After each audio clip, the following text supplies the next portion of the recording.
to Hell in Norway for round 5 of the 2018 FIA World Rallycross Championship. This is live wherever you are. Thanks for joining us. You're about to watch qualifying 1, and we have all qualifying sessions live for you right now. So share it, tell your friends, because this is the place to be. As you can hear, some of the engines are starting to fire up. This is what's technically known as the pre-grid. So we'll have race 1, then race 2, then race 3. That's Alex Wurz, the Le Mans and Formula 1 legend, then Sebastian Loeb and Kevin Hansen. So let's go over and have a quick word with someone who's in the final race of qualifying. Hey Kevin, how you doing? Let's just jump in here and have a quick word with Matthias. Matthias, give us a sense of what this circuit is like as a rallycross driver, because it looks phenomenal.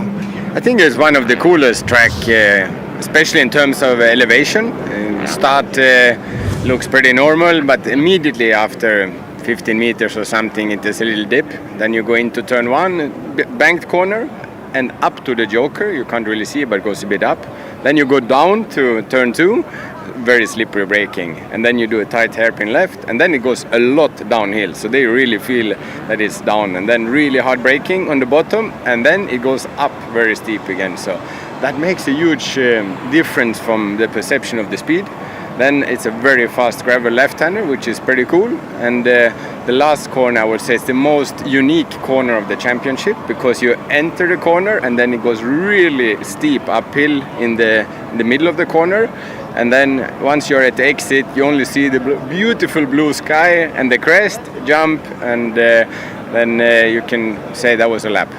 Now that's it's like a roller coaster ride, this circuit. And what's your sort of strategy this weekend? Because I think you'd like to get on the podium, wouldn't you? Yeah, I mean, over the years here was the first race EKS ever did, was here in 2014. So since then we never really found a sweet spot set up in the dry. In the wet we have always been okay here. So we have been trying some new things to improve, and I mean, going on the podium and spraying champagne, I've done once. I would love to do it again, but I know one guy in my team who really want to be more on the podium than me this weekend. Of course, because Andreas Backward is Norwegian. Well, good luck, Matthias. Thank you very much. So this is, of course, round 5 of the championship. If you've missed the first 4 rounds, where have you been? This is how the calendar looks so far. So after Spain, Portugal, Belgium and Great Britain, Silverstone was 2 weeks ago, we are now in Norway for round 5. So we're just, this is the third of the way through the championship, and if we look at the map, we're about as north as we get in this championship, right in the forests, way up there on the side of Norway. So it's very, very exciting. The cars are starting to pull up to the grid. It's going to be interesting to see what Alex Wurz does this weekend, but remember, qualifying is 4 races, 4 sets of races. They all race against each other, but they're racing against the clock. Let's have a look at what you will get to see this weekend. So this is now, the sound of the engines behind us is because World RX Qualifying 1 is happening as we speak. That's the first 3 cars putting up to the grid. Then this afternoon at 3 o'clock local time is Qualifying 2. Then we can take the evening off, but you have to be back tomorrow morning at 5 to 10 for Qualifying 3. Then the big deciding Qualifying 4 is at 5 to midday. And then after that, it's the semi-finals and the finals, which you would normally watch on your television. So I think we're nearly ready to go. The first 3 cars are pulled up towards the grid.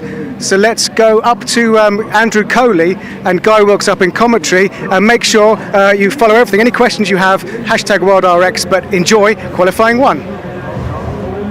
Very much looking forward to this. It was cold here yesterday, really cold, under 10 degrees. You could see your breath in front of your face. It's beautiful here today. The view down the graphic here, down the graphic, I'm being spoken to in my ear, down the valley towards the airport is absolutely fantastic. Trondheim Airport is just down at the bottom of the hill. That's absolutely stunning. We're going to have a look at the championship standings as we come here to Norway in Hell. I'm having a look down at my monitor in here. Hopefully you'll be seeing something at home in just a few short moments. Shorts weather, as you can see, from Guy Wilkes' attire. Johan Kristoffersen on 105 points, 14 points ahead of Sebastian Loeb. Andreas Backward and Matthias Ekström in 3rd and 4th, 3 points ahead of those.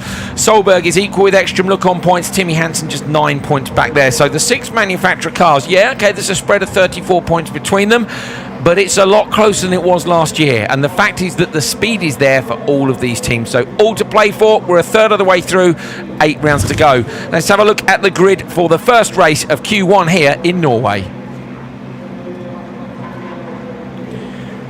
Well, you can see the fans in the background.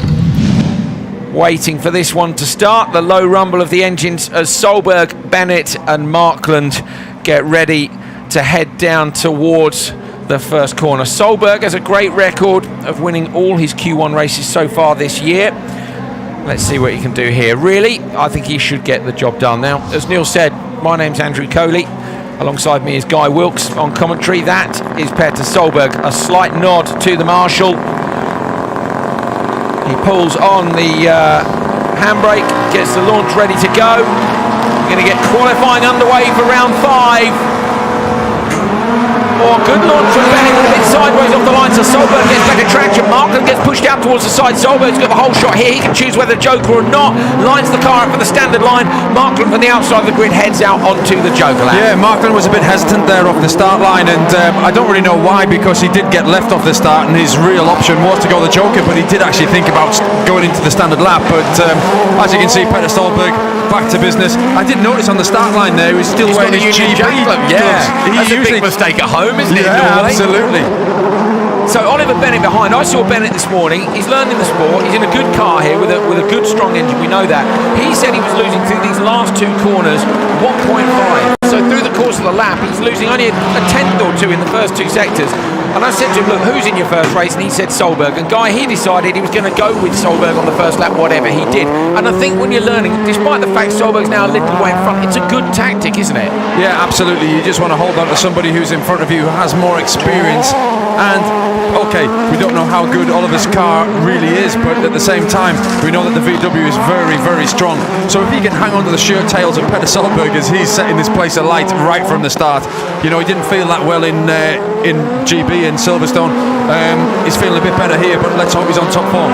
Solberg said to me earlier this weekend, we've done a press conference with him, we did a paddock walk with him, you can find that on Facebook as well as on YouTube, and he was saying, look, I'm not going to say this year that I'm going to win here, because he said, I really want to win here, I really want to win. You can't say that at the moment. And every time he says I want to win, or he says he has a terrible weekend, so he's kind of come in here and said, do you know what, I'm just going to do my race weekend, I'm just going to tick off the races on the strategy.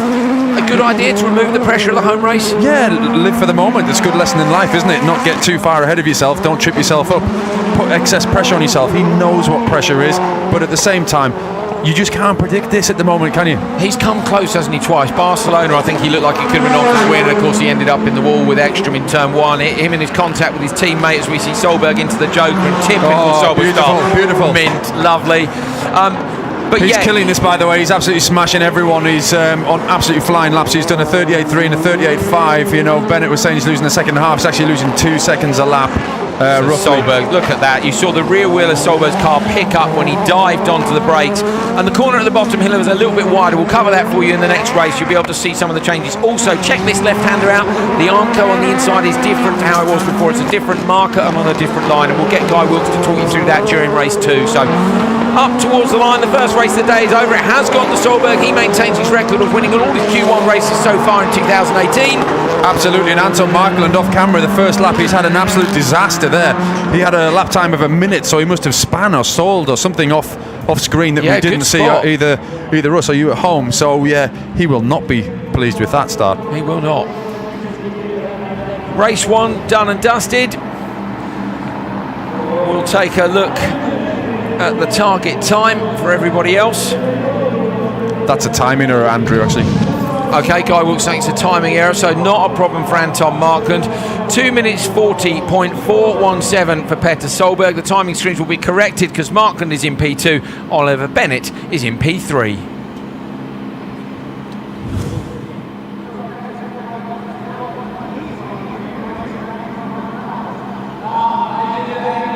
It's quite slippy in the bottom corner and turn 6. And turn 7 also was more slippy than I expected, so did a few mistakes. I did everything I could. I pushed on the really good places where I could actually gain some time, but I think it will maybe be cleaning more in the heats after, because it's a little bit different line the other car's been driving, but I'm happy with that. I couldn't do more in that heat. Thank you. Thanks. Well, this was the first race from Norway featuring Petter Solberg, Oliver Bennett and Anton Martin. If you look down at turn 1, of course, Martin ended up taking the joke. That Guy Wilkes, pretty sensible tactics from that grid slot. Yeah, absolutely. You know, he was dropped off the line, so it's sensible to go into the joker on the first lap. But Petter Solberg, he was a little bit concerned about the cleaning effect. Obviously, he's the first race out in qualifying 1. He doesn't know how the other guys are going to perform because obviously the track is going to clean slightly. But here, as you can see, absolutely nailed the joker. He did say that he made a couple of mistakes, nothing too big. Yeah, Solberg on a bit of a fly. He's had a good record this year. He's won all his Q1 races, as we said, and he goes on to win the first one here as well.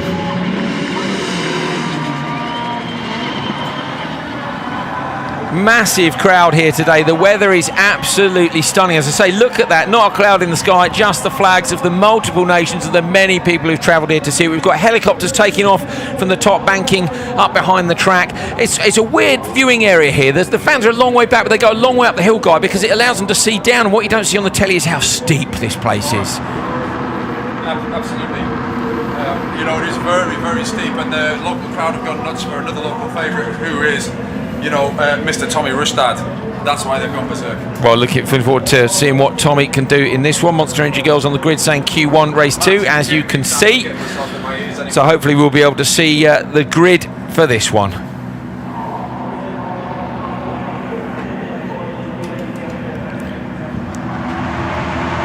Well, here is the grid for race 2 of Q1.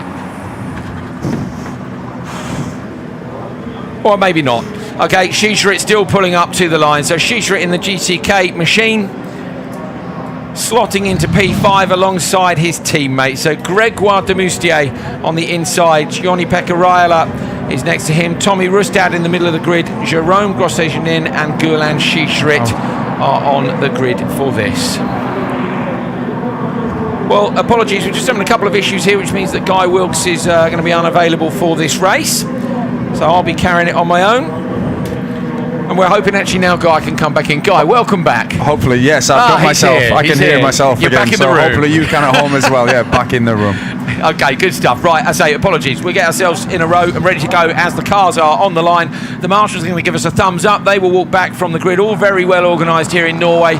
This is a massive sport, and winning this event is a massive thing for any local driver.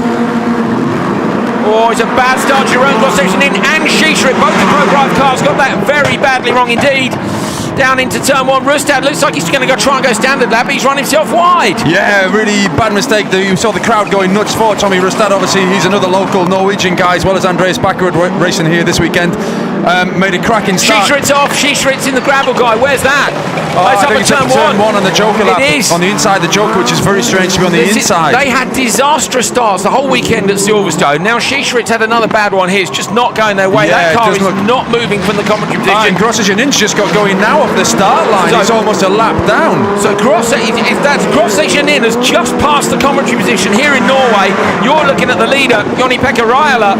First time for him in one of these start cars. We've seen Raila in things like the Saab. It's fantastic to see him in a proper car. He's highly rated, isn't he? Yeah, these start cars are great. You know, Janis Baumanis drove it last year, Timur Janov. They've done a lot of development. They've built a very good car, good engine and transmission package, and he'll be hoping for a good result this weekend. Now talk us through this bottom corner, Guy, because you competed yourself last year. I don't know if he made a mistake or if he hit the curbs too hard and maybe broke or bent something. Then he was a very strange reaction, but anyway, we'll continue. Zach Schiesrit is back underway as well. Yes. So the two GCK cars are running astern, but a lap down. As you look at Raila coming over the start finish line in the background, you can see those guys are nearly. Well, look at the timing. Oh, big accident down the bottom. Tommy Rustad. De Moustier is missing a wheel. Rustad spins the car around. The wheel is lying in the gravel traps. All happening here. This is a lot of action in Q1. Crazy stuff. You need to get a good secure run in here in Q1, Guy. At the minute, the only person who's doing that is Raila. Yeah, and he's the least experienced in terms of regular competition at the moment. He's got a lot of experience in rallycross, but these 4 guys behind him know exactly what they need to do in Q1. They will not be best pleased. No, they won't. It's an absolutely terrible start to the weekend. Anyway, we were talking track changes, so talk us through the hairpin at the bottom first of all. Bit wider. Yeah, absolutely. Not in track width. No, it's not in track width. It's a slightly different shape. They've taken it a little bit wider, a little bit deeper, and the apex seems a little bit later to me. Here we go into the Joker with Raila. Tidy, actually, really tidy. Yeah, lovely line. And we'll have a look for the hairpin at the bottom of the hill. So Q1, Q2, remember later on today, all the fastest guys will end up together, and it is dusty, and they put a lot of dust decks down last night.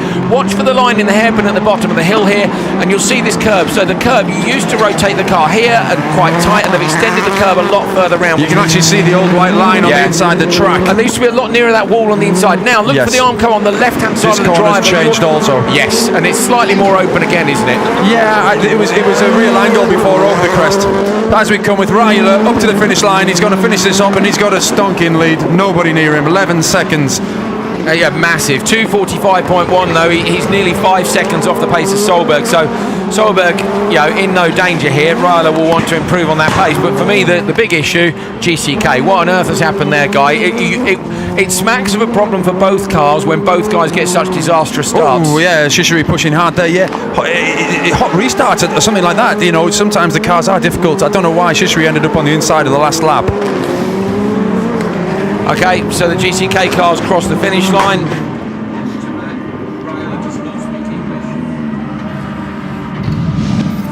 Johnny-Pekka Ryler takes the lead from Tommy Rustad in this one. Gulan Schischrit and Jerome Grosjean. Demoustier is a three-wheeled DNF in the last corner.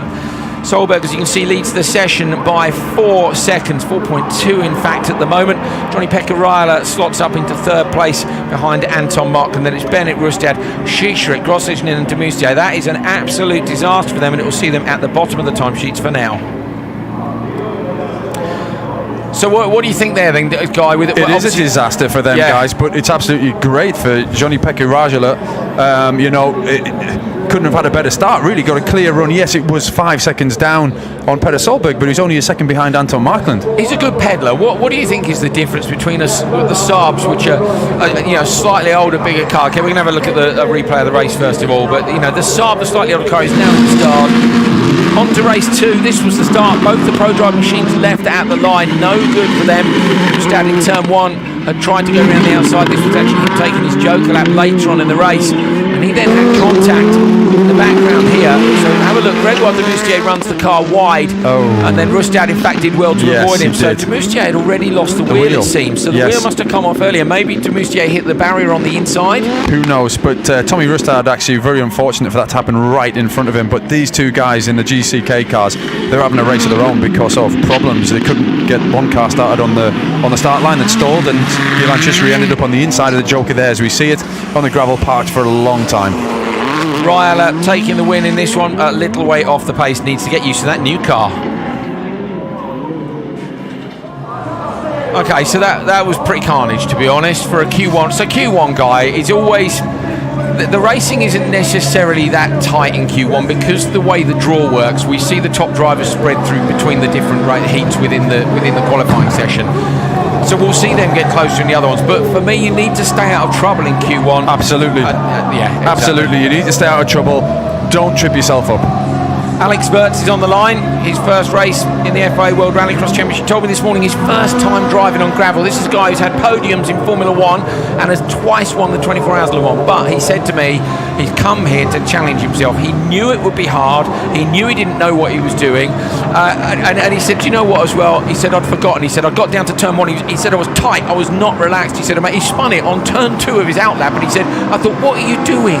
You're fantastic here to enjoy opportunity just to come and test your skill, isn't it, really? Well, and his dad, of course, 3 times European Rallycross champion. So Rallycross is in the blood of this family. But he's a lovely guy, and he's super excited to be here with MJP Racing. He's running the car which Andrew Jordan ran in Silverstone, which we know was brand new. And in fact, Max Pusher, who's in this same race in the centre of the grid, that car hadn't turned. The mechanic said to me, it hasn't even done 1 centimetre when they were putting it together on Friday morning. So both these cars are pretty new, and the development continues. But they'll be hoping for a better run than AJ had at Silverstone, where it's fair to say I think they had a few teething problems. Yeah, absolutely. But they're a good team. They've had good results in the past, so I'm sure they'll come back.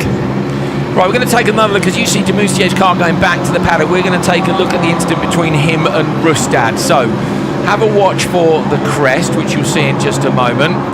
Okay, in the background, here's Demoustier. The wheel's already off. There, the wheel pops off there. So he's broken that further down the hill. The wheel now is bouncing off through the background, left-hand side of your shot. Rustad just tightens his line to avoid him and spins. So Rustad's done well there, but guys, cost him a lot of time. Absolutely not what he wanted. No. It was bad enough that he went wide into the first corner and probably dropped, the lead position. Well, there we go. Cars are on the line. Coming past me at the commentary position is Demoustier's car with only 3 wheels on. Sebastian Loeb Racing will have to get ready to repair that in time for the next one. On the inside for Q1 Race 3, Alex Wirtz, Kjetil Larsen next to him, Max Pusher in the middle, the world champion Johan Kristoffersen on the outside, and the round the outside specialist Kevin Eriksson next to him. So you'd have to have your money on the 2 guys on the outside here, Guy. And in terms of tactics, I would expect that they would want to go Joker. But if you were one of them, do you react if the other one goes and not go there? I would like to talk about somebody else. Alex Wirtz has had, Formula 1 experience, LMP1 experience. He's never had a start like this, has he? No, I bet he's getting a bit twitchy. He's never had 5 cars side by side you know about into this. turn 1, which is a big stopper. Funnily enough, Bakker had said exactly the same thing in the press conference yesterday. He was like, you won't believe the adrenaline of a 5-in-line start, which I thought was really already cool. happens in every racing series that he's done, from the way they gridded up or the rolling start. Here, the funnel happens In the turn first one. corner. In turn 1. Here we go. Great insight from Guy Wilkes. Watch for Wirtz on the inside, but look for the world champion for the performance on the outside. He's jumped the start! Johan Kristoffersen, I think, unless somebody else nudged it first, I think Johan Kristoffersen. No, they're saying Wirtz. Oh. So that means then Kristoffersen in his peripheral has seen Wirtz go and has reacted. So have a look, and yeah, you see the marshal on the far left of your screen standing up the jump start sensor. Yeah, it's the first time, of course, he's ever done this series. So I imagine someone on the radio is going, okay, now you've got to do 2 jokers, and he's probably going, okay. And stay calm. Yeah, fair enough. There's a bit of extra practice for the Joker lap at least, Guy. He only gets to do it once, but again, he's done not thousands of miles. Yeah, not the start in so many different cars. Okay, not rallying, not rallycross, but this is just so different. It's a big pressure situation. You sat there with the car singing at 5,500 RPM. The turbo is zinging hot with boost. It's so easy for it to drag away from your foot on the clutch. 21 kilometres testing is all he's done. 21 kilometres he did last week. He said he drove the car last year a little bit, but he said to me, I've never done a launch. He said, I can't wait to do a full launch. So we can hear they're going to be coming again. We can hear them in the background. Okay, eyes back down at the monitors in here in the commentary box, and for you guys at home as well. Very long hold for a second start. Kristoffersen gets an absolute flyer. Closes the door on Pusher. Larsen on the inside. Looked to have got good ground on Wirtz. Contact. Kristoffersen's been smashed in the back. So Kristoffersen, no, so it's Larsen that's gone round. Kristoffersen still leading out front. So into the Joker lap goes Eriksson. And Johan Kristoffersen was smashed so hard in the back there. I wonder if his car's actually okay. Okay. Right, so down into the bottom of the hill. A bit of damage, right rear.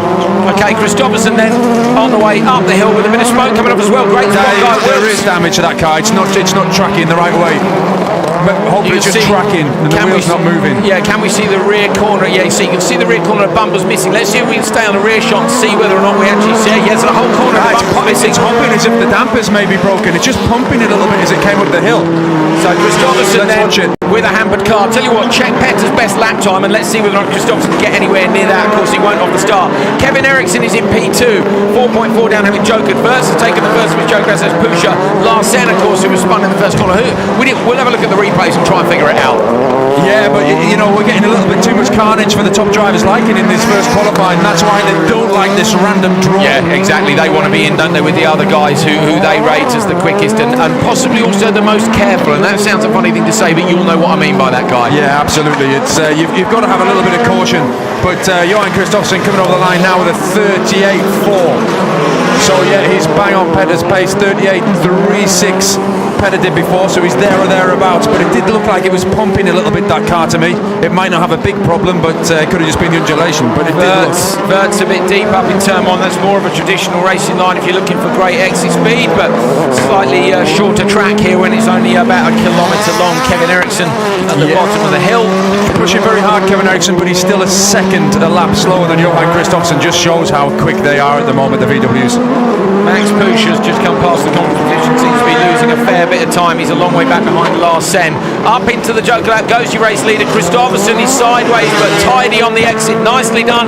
That's from the Petter Solberg book of joker laps, and you can see the crossover. That car, even though he's had a hell of a whack up the back. Yeah, brilliant stuff from the world champion. We saw the recovery at Silverstone, which was pretty unbelievable. Wide in the joker.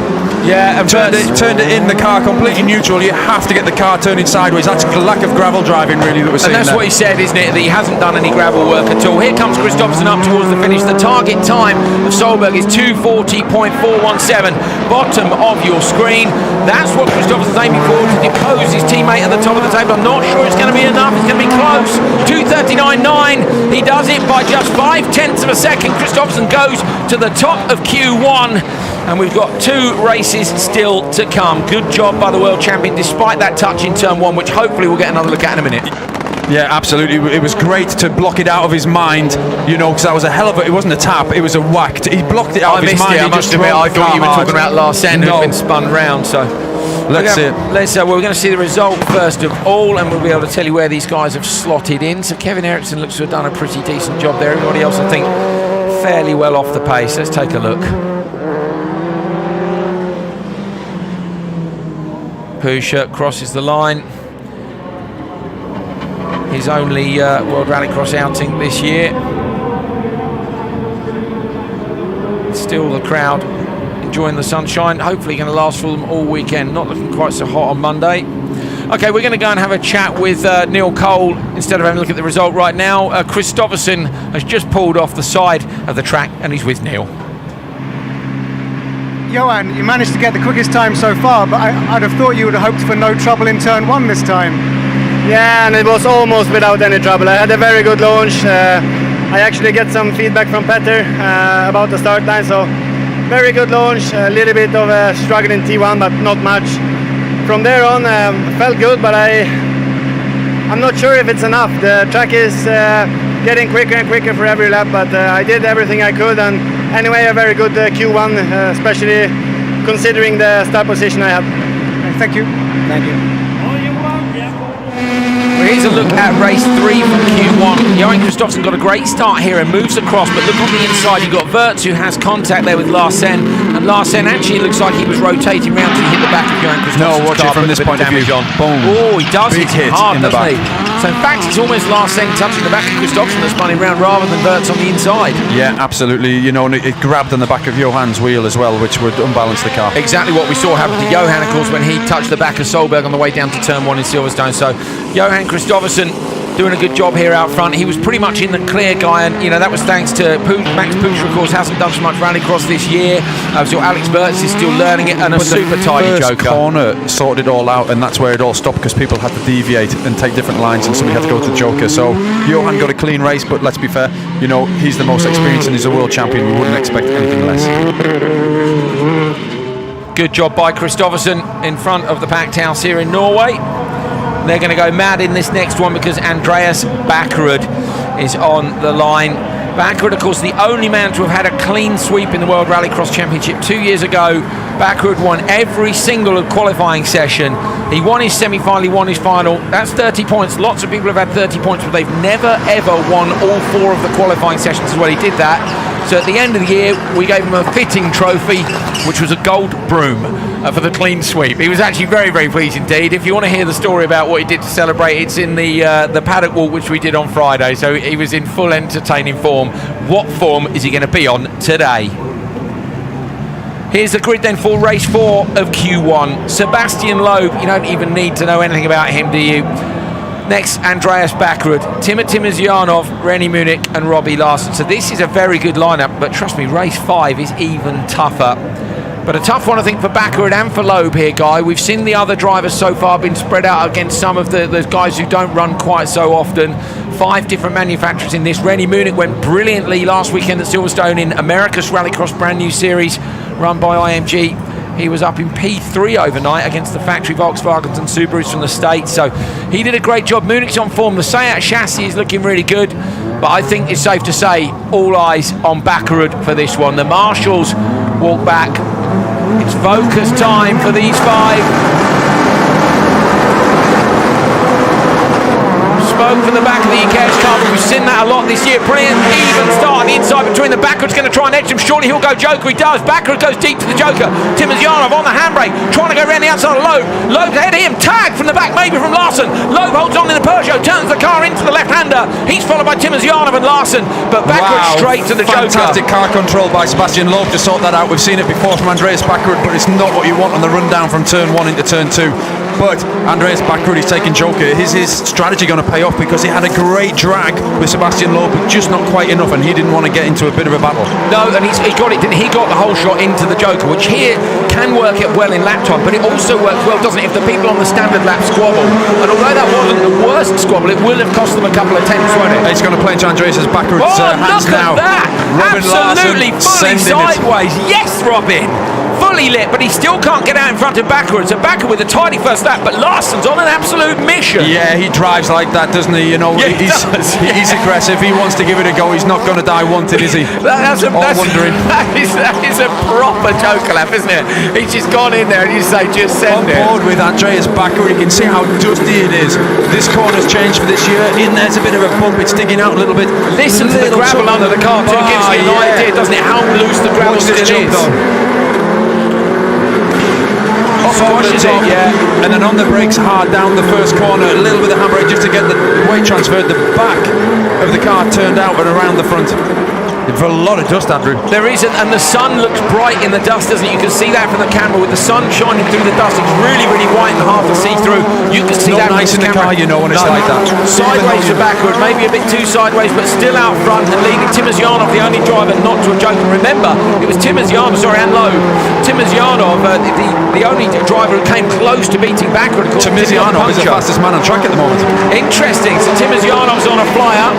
Loeb and him both go Joker on the last lap, but it will be Loeb who will take it if Backrud can't get up the inside. I mean, I think Loeb's going to come out clearly in front. He is. Sebastian Loeb and Timozyanov maybe as well. The Russian gets past Backrud, which he couldn't do a couple of years ago when the car got the puncture. Timozyanov failed to capitalise, unfortunately, on his brilliant form. We haven't seen Timozyanov take a win since IMG have been running this series. We haven't seen the Russian on the top step of the podium since 2012. Loeb, on the other hand, we saw on the top step of the podium just 2 events ago in Belgium. The Peugeot has been fast everywhere this year. It looks like it's fast again here in Norway. How fast is it? The Volkswagen, the Christopherson is 239.9. It's not enough.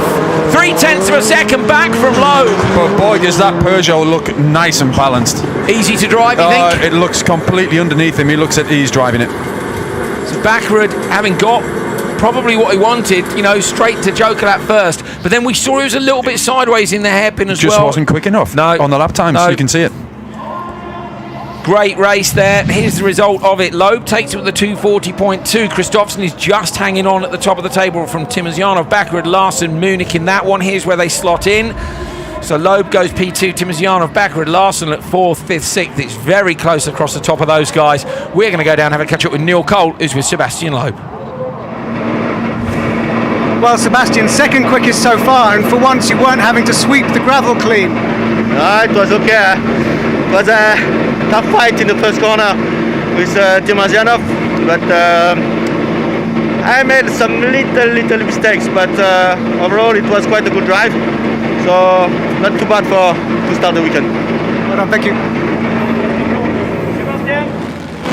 Race 4, have a look at this down towards turn 1. So Backrud and the race with Loeb up towards the first corner. You can see he's just about got enough, and then in fact, because of course Loeb checks up on the brakes, Backrud gets the slingshot into the Joker. Looks like he had that. It looked like he was going to be all on his own. Yeah, it looked like he had that strategy all along. But yeah, getting a bit crossed up and a bit tangled there. How much time would that have cost Loeb? Oh, a few tenths, nothing much. But the angle of the car is more scary than the time that is lost. This was last week, probably the bravest Joker lap of the year.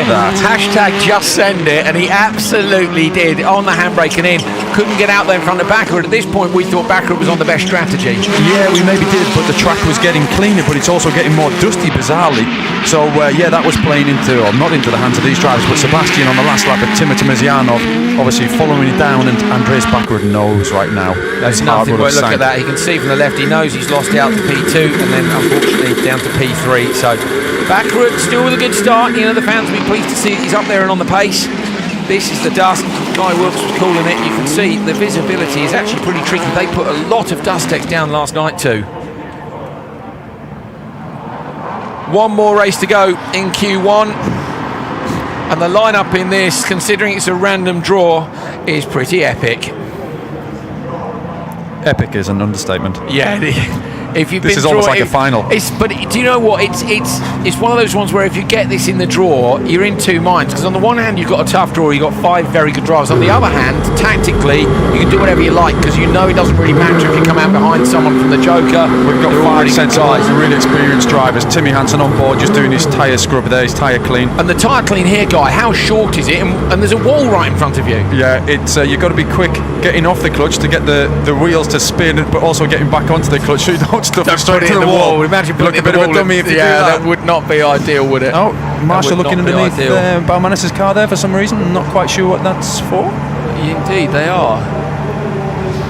Yanis Baumanis. They don't like them starting here if there's fluids coming out of the car. So I wonder if he was just checking if it was oil or water or something that was leaking from that car. Here's the lineup for the final race of Q1. Kevin Hansen on the inside from Matthias Ekström, Niklas Gronholm, Yanis Baumanis and Timmy Hansen. So the Hansen brothers both in this. Ekström lining up on one of those inside slots. In theory, an inside slot here is good because you can determine what happens in turn 1, but it really is a bit of a lottery. When you've got the Joker in the first corner, do you get the start you want? Can you do the tactics you want? Peugeot inside now. Let's watch this, and the Hansens on board of both. Guy Wilkes, I think, wondering whether they'll split the strategy. Good start, both the Peugeots and Ekström too. Gronhold's going to drop back into P3, down towards turn 1. Kevin Hansen dives on the brakes. Ekström, though's got the inside of Timmy Hansen, who look for the cutback on the exit. He's going to light the Peugeot up, but Ekström is a wily driver, isn't he? Holds the line just a little bit tight and shuts the door on the exit. Absolutely, I think Timmy Hansen was in two minds there, and he just hesitated a slight fraction, it looked, and Ekström was able to get the inside. He got that good a start. I wondered if he wanted to turn across, but maybe didn't dare, or got the call to go Joker. Now Timmy will be disappointed, obviously, because he would love to win the session, and being behind Ekström now, unless he passes him, it's incredibly unlikely, and it will cost time to pass him. But he's not going to get held up much by Ekström. No, he's not. Ekström's going to be absolutely on it. I've sat in a car with him while he's driving, and the energy that comes out of that guy is unreal for a circuit racing bred driver.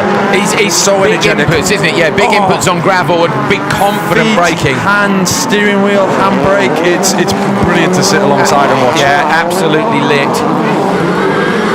Timmy Hansen again. Timmy, remember, has won a session at every event so far this year. Niklas Gronholm, I think, has made the final twice, so he's having a good season as well in the brand new Hyundai World Rallycross car.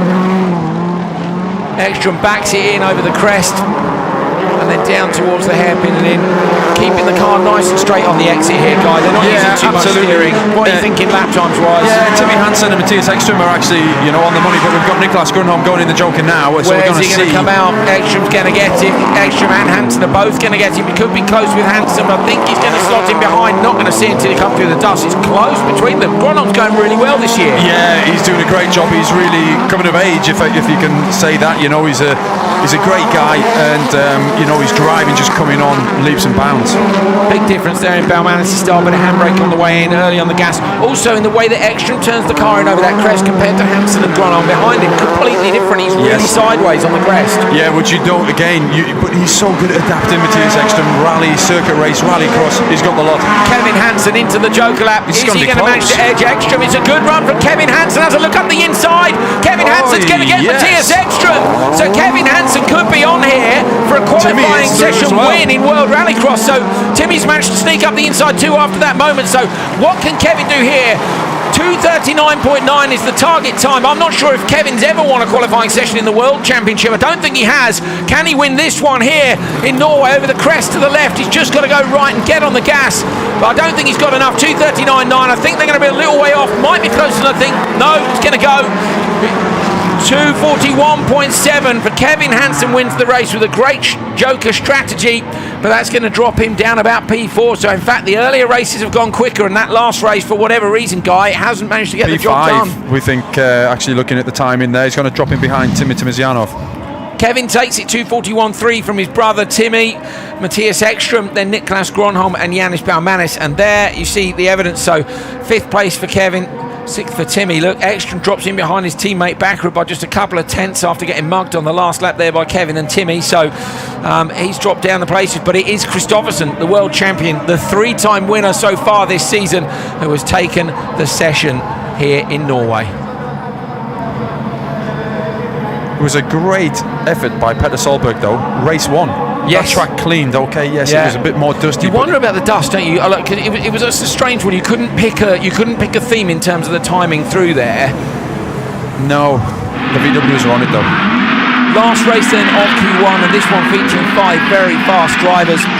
It's Matthias Ekstrom and Timmy Hansen. Ekstrom, who looked like he might check up for turn 1, then decided not to. Timmy looked like he committed, then unfortunately ended up behind Matthias. And this is on board with Hansen. You can see Ekstrom, he tries to get it, but Ekstrom sideways and just keeps the car tidy on the inside, no way through. Yeah, and obviously we were watching that race while Kevin Hansen was going about his business very, very well at the front end and keeping it clean with Niklas Grönholm chasing him down. Yeah, great job there. These two out front. Grönholm joking earlier. I wonder if that was in response to the lap times the cars who were behind him. Absolutely, he was trying to cover off and maybe get in either behind Timmy Hansen or even in front of him. Couldn't quite get it done, so it just came down to Kevin on the last lap. You can see the gap as he went in. As he came out, sideways on the way in actually. Very sideways for Kevin. Tidily though up the inside, and watch here for Timmy, because Timmy manages to take advantage of the fact that Kevin has had a tiny little nudge on the inside of Ekstrom there, and he gets through as well. Final race of the day going to Kevin Hansen.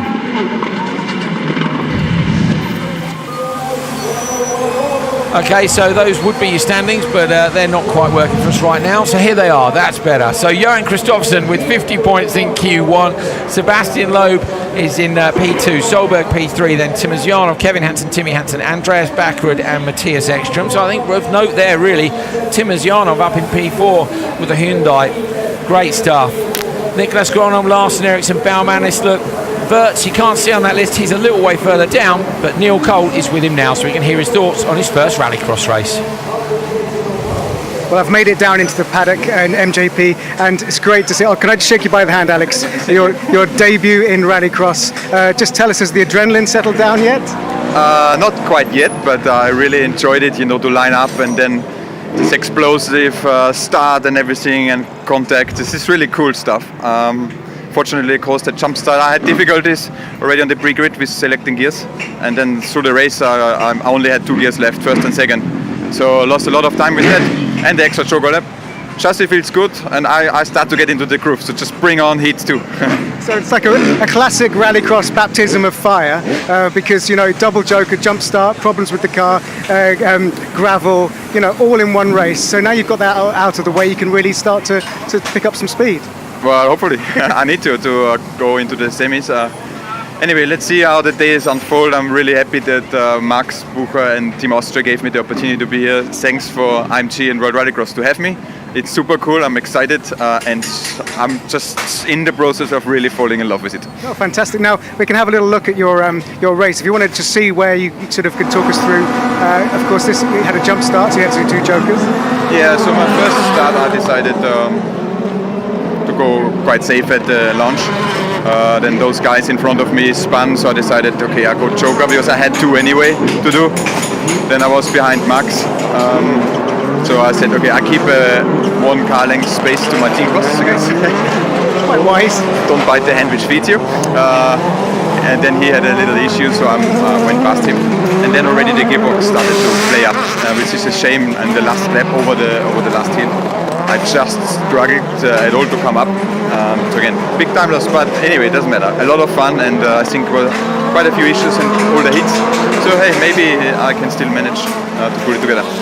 Now, of course, you're actually wearing your Le Mans 24 Hours overalls, and that's what we know you from, and of course Formula 1, but rallycross.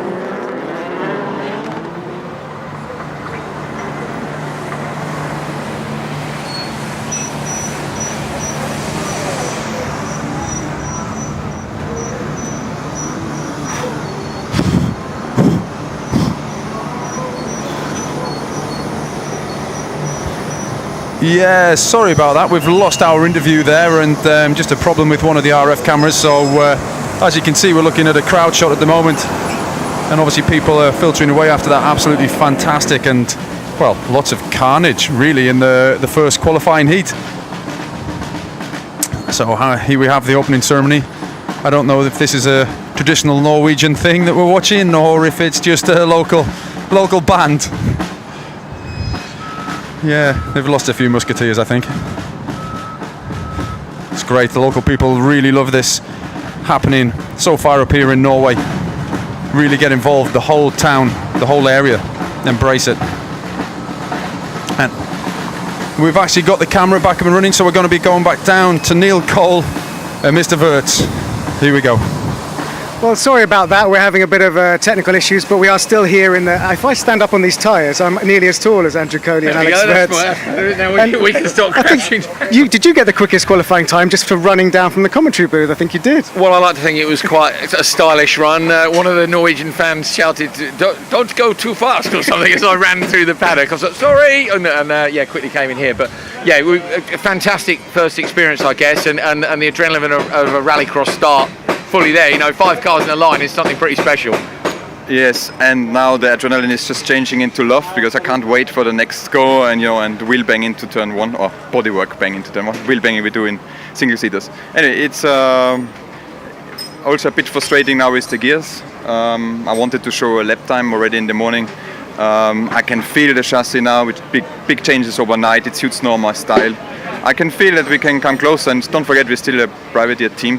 If we're coming within a second to the factory teams, I think that's pretty much what we can get out of the car. Now, you had to do 2 jokers, and we noticed your second joker, you looked like you were a lot more confident on that straight and going sideways into the gravel, because maybe a little bit too sideways if we have a look. No, absolutely too sideways, but I looked this morning and I saw that nice soft gravel on the outside, so I thought if I overshoot it, then it will save me, but it did, so I think I lost a second. Anyway, never mind, I had decent exit. That's learning, just right here. But it's nice, isn't it? If you go in the gravel on the Circuit de la Sarthe, that's really bad, but here it's fine. We spoke this morning as well, and you did say as well that you were here to challenge yourself. I think people at home probably think that someone who's done Le Mans and WEC and everything, that it's all there, but actually you're really enjoying the challenge of something where you feel totally out of your depth. No, absolutely, and just for the viewers, when you're a race driver, and I've seen that with a lot of driver coaching, a race driver coming into a gravel environment, we have an instinct to kill oversteer, but here you need the oversteer. You need to get into oversteer and then control the car. But if your first instinct is to just countersteer, you kill the performance of these cars. So this is the challenge I love. I'm still not there because sometimes in those situations, instead of just flooring it, I lift it, and that's why I went off in the joker lap.